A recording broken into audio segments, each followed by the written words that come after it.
Today our topic of discussion is procedure of medico-legal autopsy. In this we will be studying about the initial steps, autopsy proper, which contains the external and the internal examination of the corpse, and the documentation, which is required after the medico-legal officer performed the autopsy.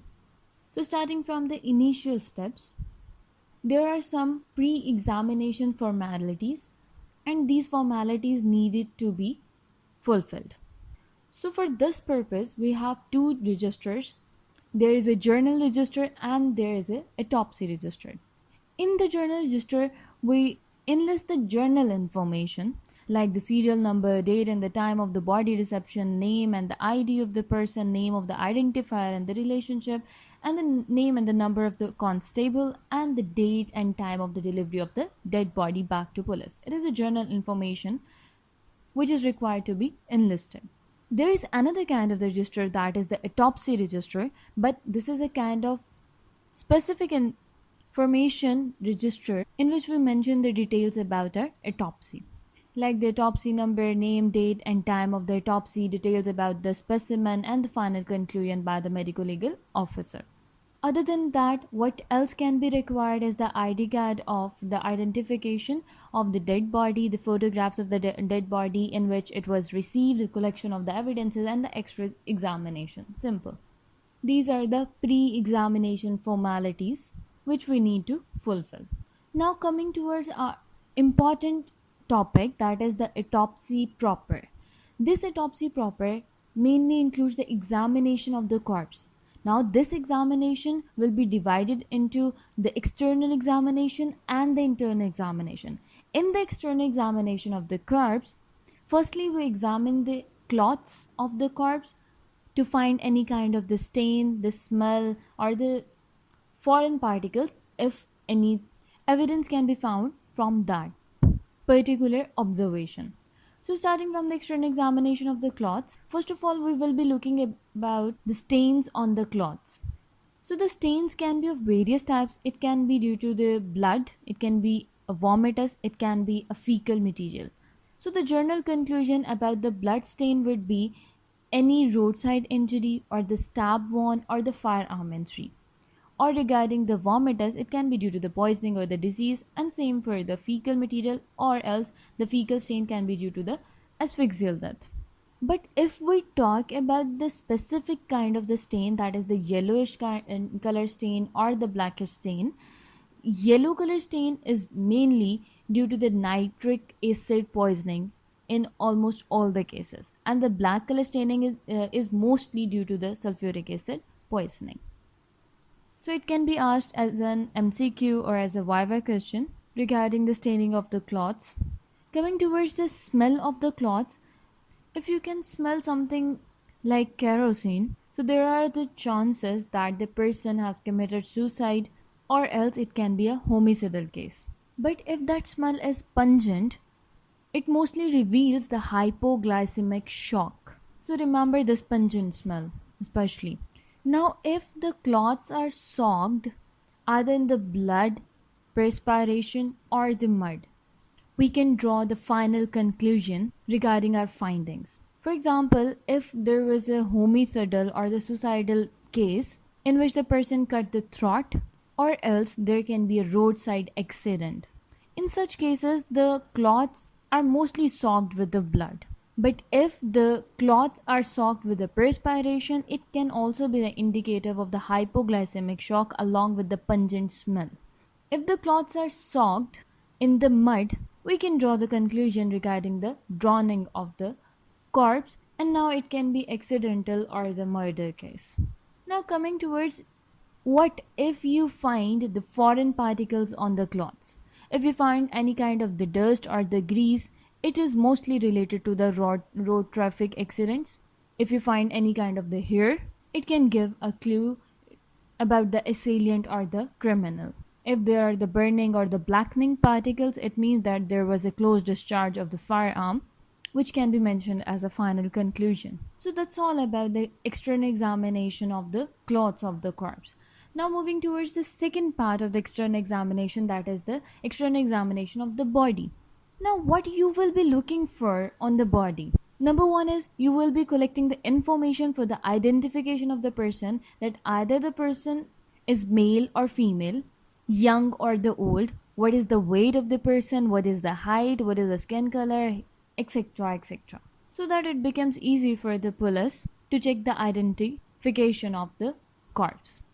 Other than that, what you will be looking for is the external evidences of the injuries. What is the type of the injury? What is the nature of the injury? What is the site? What are the numbers? For example, if there is a stab wound injury at the mid umbilical region, and from the depth we can say that the injury is severe. So these will be the evidences about the injury. Then the thorough examination of the natural orifices will be conducted. Natural orifices include the mouth, nose, ear, vagina, and the anus. And the informations like the poisoning or the disease can be enlisted as a final conclusion. What else we will be looking for is the external evidences of the therapy, like the needle punctures or the surgical stitches. Needle punctures in case drug addict persons, and the surgical stitches for any kind of underlying disease. And then the collection of the data which is indicated of the time since death, which includes the rigor mortis, post-mortem staining, or the lividity, changes in the muscles. These all identification sequences are followed. So that's all about the external examination of corpse. Moving towards the second part, that is the internal examination of the body.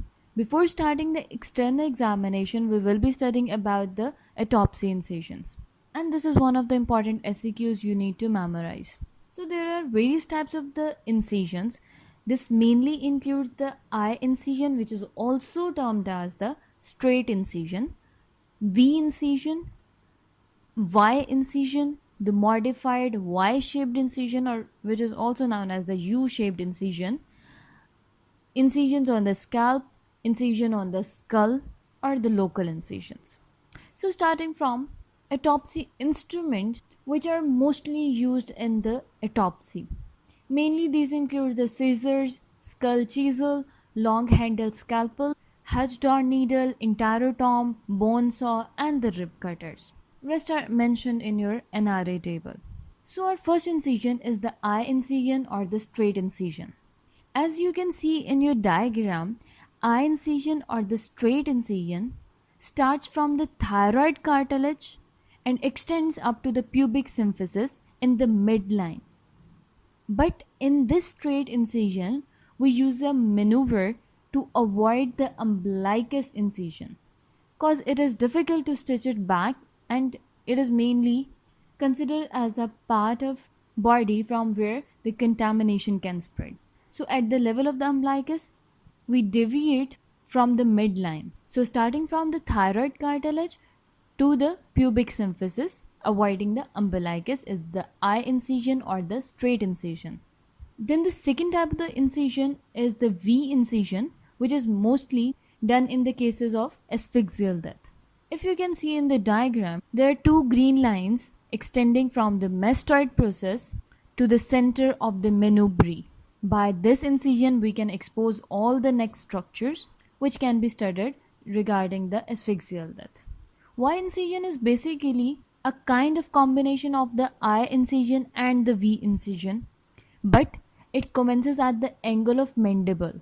So the two lines from the angle of the mandible above on the either side, they extend forward and downward to meet at the suprasternal notch.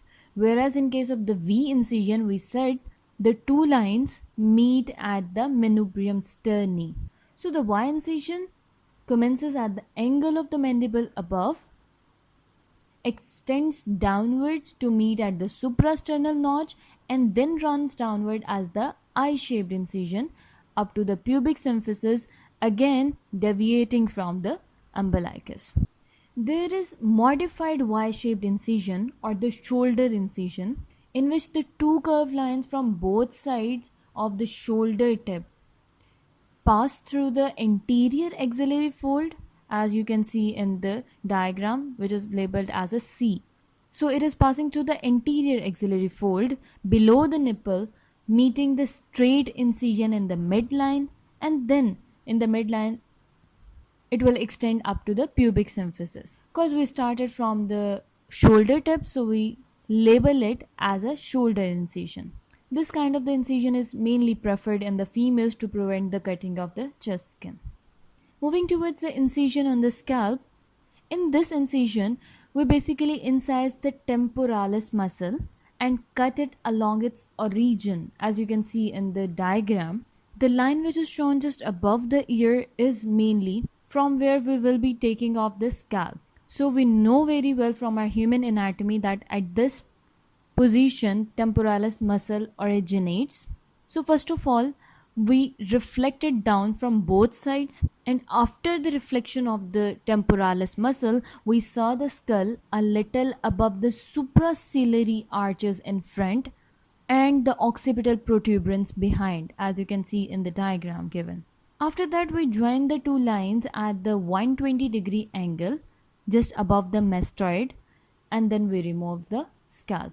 So here, first of all, you will be removing the temporalis muscle from the line of incision, and then you will be sawing the supraciliary arch margins which are just above these arches and the occipital protuberance behind. Incisions on the skull are done with the blade by the electric cutter, and the local incisions are done to remove any kind of the remains of the firearms like the bullets or the pellets on the arms or the legs, etc.